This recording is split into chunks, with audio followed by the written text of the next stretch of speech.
Hello. I wonder how many of you have clicked on this video out of curiosity. What is he going to say? As the title suggests, I'm making the statement the moon landing was real. Now, why would I say that? Here is a valuable lesson on discernment. Listen very carefully. The moon landing was real. What am I actually saying here? For a start off, if I vocalize it, would you know if I'm spelling it R-E-A-L or R-E-E-L? The moon landing was real. Certainly, many of a certain age would have seen it being broadcast, a broadcast. But the moon landing was real in the sense that it landed the idea, the concept, into many people's minds. I believe it was probably around about 1972 when, but probably earlier, when there's a few people started to question different things about that footage. And of course the whole question of the body language of three astronauts who are being interviewed about their experience. And it does strike you as rather odd, or certainly it strikes me as rather odd, I should say, that they're not ecstatic, shall we say, over the moon. Rather looking rather uncomfortable and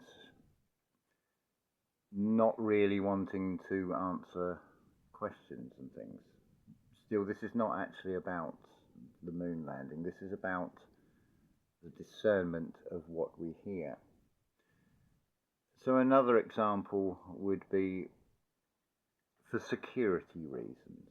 I'm sure many of you have been given that as the reason why you can't go into a particular area, or for reasons of health and safety.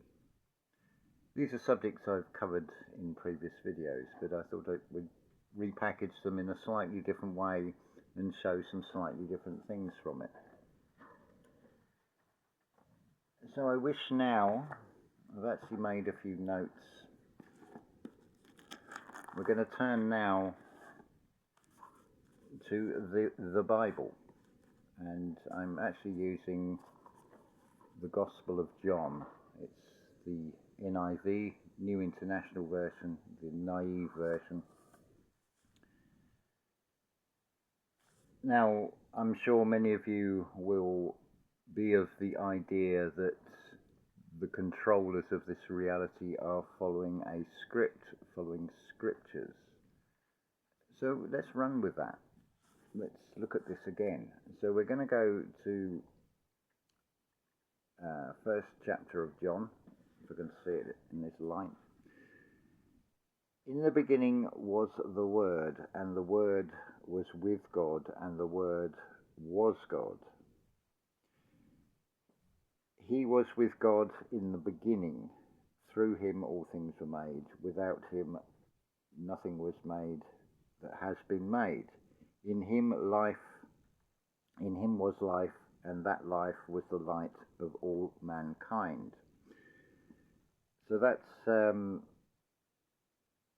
John chapter 1 verse 1. And then when we come down to what is that? Verse 14, it says, the Word became flesh. So let's just go back over this again. What are we actually hearing when we read this? So for example, as I've explained on a previous video about the letter M and the letter W, particularly the letter W, it's like a sort of magic vial that's put over the top, as it were. So if we take the W off of the word was, and then we read it again, in the beginning as the Word, and the Word as with God, and the Word as God. Then it says, it talks in the past tense sense here, but then when you come down to verse 14, the Word became flesh. So you have to wonder from that, where is God? Where is this God that was there in the beginning, that was the Word, and the Word was God? What happened to it? Where did it go? It tells you in here, the Word was made flesh. So that therefore implies that it must be something inside us, which you can see further examples of in, I think it's Psalm 82, ye are princes but will die as men, and I think it's 2 Corinthians 13:5 of Corinthians, 2 Corinthians chapter 13 verse 5, when Paul says, do you not realize that Christ is within you? And then also references to Jesus saying that being the Son of Man, and my Father and I are one. So it's all pointing to where is God? It must therefore be something at least connected with a physical body, a spirit that resides within the physical body. But what actually is the physical body? Now, Jason of Archaics will tell you that you're not these flesh and blood suits. And he says, if something can be seen, if something is true, it can be seen from multiple vantage points. So this is just purely off the top of my head. If we turn to Rudolf Steiner, he talks about us having 4 bodies: the physical body, the etheric body, also known as the life body, the astral body, and the I organization, the ego or the ID, the individualized soul, which would imply it's all housed within a physical body. If you look at the opposite polarity, I think it was in the Margaret Thatcher era in the UK, when it was said, if you don't own a car, you're a failure in life. So it's implying that to get anywhere in this material world and be a success, then you have to have a motor vehicle. But you have a car. It's what the materialist side of things is based on. So if we're running with this premise that if something is true, it can be seen from multiple angles. So I could quote Ken Wheeler here and say, you are not that thing that you see when you look in the mirror and brush your teeth. Jason Brashears of Archaics channel will refer to the husk or the avatar when describing the physical body.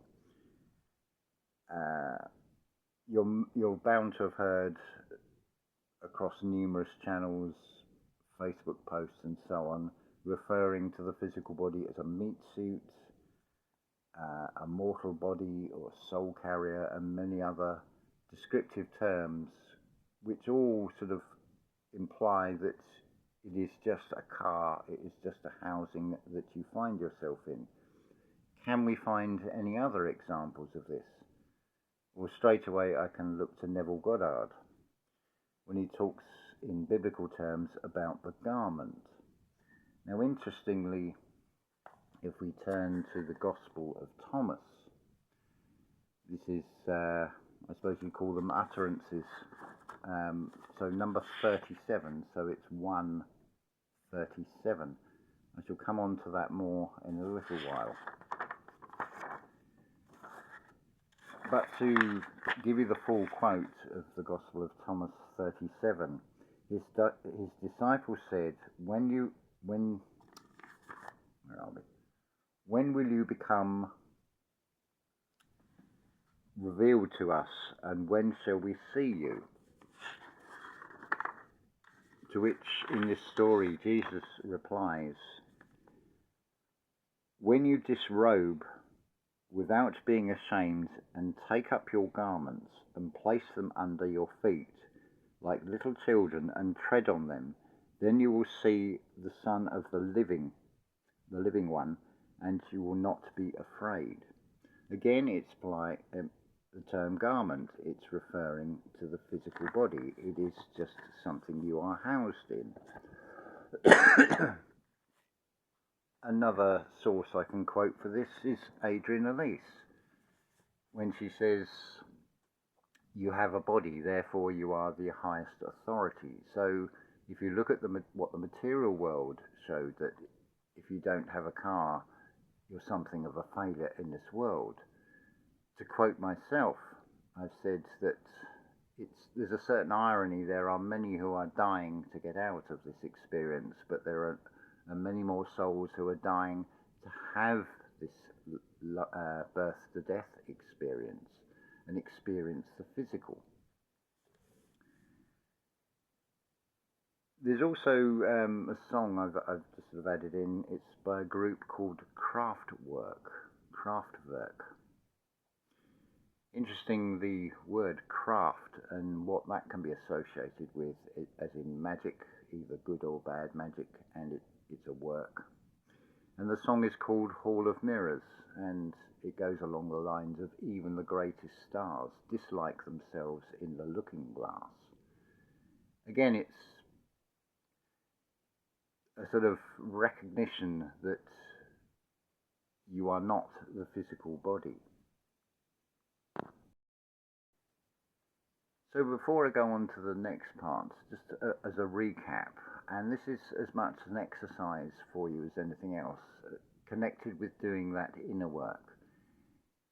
If you have read the title of the video, or as the opening statement, the moon landing was real, consider, did you react? Were you curious to what I was going to say? Did you come in with a preconceived notion of, oh, he's completely changed his mind, he's sold out? I don't know. Only you would know that. That is also the truth. It's what you feel. But it's also, as much as anything else, it's also a perfect exercise of, did you react? Did you feel that sensation of you need to defend your position? Or were you curious to say, hold on a minute, rather than reacting, I'll hear what's actually being said, and then I shall make an informed decision after hearing what is said on the video about this. This is essential if you have any notions of living in a community, for example. It is vital to be at least on that road of doing that inner work, of recognizing when those sensations, those feelings come up, where inside you they are coming from. Are they from a basis in a belief? Which, incidentally, if you haven't heard it, I would seriously recommend that you listen to James True, The Herd Mentality. Because that is very true, and what he cites and shows in that is very true. He comes, I don't really know much about his background, but he's come out of the whole flat earth thing. As Jason of Archaic says, the flat earth is just a stepping stone. I would add to that that anything is a stepping stone. I would go also back to what Neville Goddard says, remember the future, vision and create the future that you want. Many of you will run with the way Jason of Archaics describes it, break free or die trying. So that is something I feel that is where to aim for. So going back to, so where is God? It would seem to be a spirit that permeates most likely in the blood. And what also backs this up is, if you look at the playlist, the heart is not a pump. Because it's actually a regulator. It is restricting the flow, rather than this conception that people have that it's actually pulsing and pushing the blood round. No, it's the complete opposite. The blood seems to be the life. Again, it comes back to what's shown in scriptures. I am the life, I am the way, I am the blood, and all this, the body and the blood of Christ. What I'm saying here is, whilst you're in this physical reality, these physical bodies do have a part to play. But how much of a part do they play? Is there any indication maybe of that? If we look at the number 138, for example, what is that really expressing? Now, if you add them up, it's going to come to 12. Are we to take that as another sort of perspective of what you could say is 12 constellations, 12 hours, 12 cranial nerves? But look at the way it's split. 1, 3, 8. You have 4 Gospels of these 12 disciples. Now, I wonder how many of you could actually name all 12 disciples. I certainly couldn't without looking up. There's 1 or 2 less familiar names that I have trouble remembering. There's definitely 2 James. There's obviously Matthew, Mark, Luke and John, Thomas, Andrew, Philip, and Judas. And there's 2 James. There's a couple of others. I think Barnabas was another one. I'd have to look it up again. But going back to this split, so you've got the 1, 3, 8. So you've got the 4 Gospels. Now, many commentators have said, stylistically, the Gospel of John was actually written by a female. So that would give you the 1 and the 3, and then leave the 8. So that may be another sort of, it's alluding to this 138 in another perspective, but it's all showing basically the same thing again. It comes back to the heart of everything. It's about discernment. So if we go to Genesis chapter 5 verse 6, it talks about Adam living for 930 years, which does seem ridiculous. But if you add the 9 and the 3 together, you get 12. So I would suggest, and it's not my idea, it is something I've heard discussed on videos, and it makes sense, that we're actually talking, the 9 and the 3 is actually is hiding or veiling a 12, so it's actually 120 years. I can't see that when everything is subject to time, there's very few that would reach that age of 120, let alone exceed it, although there is evidence of such things.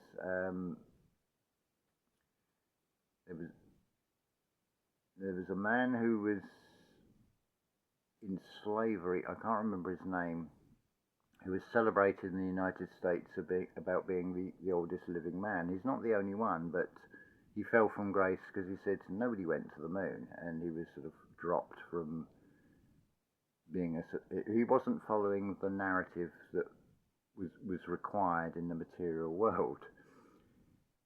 And then there's also, it's been exaggerated, it's been inflated, I don't know. It was something that was discussed as a video on Old World Florida. I can't remember the title of the video. I'll try and find it and put the link in the description. Also, I put up the link to The Herd Mentality by James True. I feel that is a great benefit to listen to that. It ties in about the herd mentality, what you've heard. So in recent years we can see examples of this, particularly with Flat Earth, where you've heard it from someone else and that natural sort of desire to sort of be part of a herd that seems to be part of maybe the negative default programming, the opposite of being an errant or an individualized soul. But there is also the balance in finding the common ground, which again would come back to being essential in living in a community. So that's a few thoughts there on when you hear a statement like the moon landing was real, consider what is really being said. Now, if you add is and real together, you've got, shall we say, the name of a Middle Eastern state encoded in that. That would then change the implication of that statement. The moon landing is real. See how that changes just by changing the timing of combining or separating words as to what you hear. But it also highlights the reason to not react, not having the full picture, not being able to discern, hold on a minute. Because it certainly helps having an inner standing and a perception to look at particularly words, etymology, breaking things down, because it is clear if you have any dealings with the legal system that there is such a thing as legalese that sounds like English. This is another thing that would also figure highly in scriptures. To give you a modern day equivalent of that, if I refer to English, am I referring to people who are actually born in England? Am I referring to people where English is their first language? Or am I referring to anybody that can speak English? Now, what if I was to write out a load of paragraphs or copy a load of paragraphs and then change a few things like this? So I'm using the term English, and on one hand I'm using the first definition, and then I may say English again, but then I'm using either the second or third, but I don't make it clear as to what I'm referring to when I use a term English. This is how this editing and redaction of scriptures has actually been so brilliant, because how many Bible study groups has there been over the years? How many discussions on video has there been? A very interesting one, and I'll put the link in the description for this one as well, is Static in the Attic, which basically backs up what Jason of Archaic's channel says about Yahweh. Because, just to sort of give a brief summary, you've got this Yahweh who turns around to Moses and says, for doubting me and questioning me, anybody over the age of 20, this is in Exodus by the way, will be slain. Anybody under 20 will be wandering around for 40 years before going into a promised land that this basically desert demon has no right to give when there's already people there. But then if you take this back further, you've got in Genesis the story of Adam and Eve, taking this as a literal story, and after their transgression, listening to the serpents, eating from the tree of good and knowledge, that they are cast out into Canaan, and now suddenly there's these other people and this other place, when almost the implication is you've got this oasis, this Eden, but there's nothing outside of it, but clearly there is. But it's a story, remember. I find the best way is to go with a Neville Goddard interpretation, where the whole thing actually does make sense as a consistent story, because it is talking about the internal you, not the physical body. It says somewhere in scripture as well that it is not a war of the flesh, it is a war of the spirit. And you've only got to look at such terms as a government to get some sort of indication of where that's going. If you think about it, Scripture has been played out. You have very recently had a flood, probably since the late 1990s. Not a flood of water, but a flow of what comes through in the form of information, a mixture of truth and lies through the internet. And of course, when something seems right, how quick do we jump on it and advocate it and say, this is the definitive answer, the earth is flat, for example. And then all the questions and things that come out of that. It's not picking on anybody who believes the earth is flat. I'm just citing it as an example, so please don't feel that I am attacking any particular group. I'm just saying, use discernment. Don't react to what has been said. And these are beautiful thought exercises.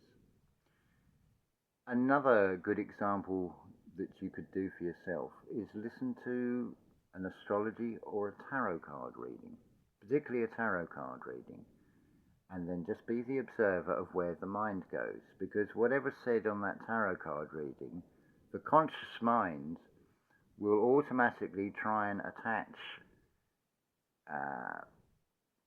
people or events to what is being said, and it may reveal, because time will tell, whether that was true or not.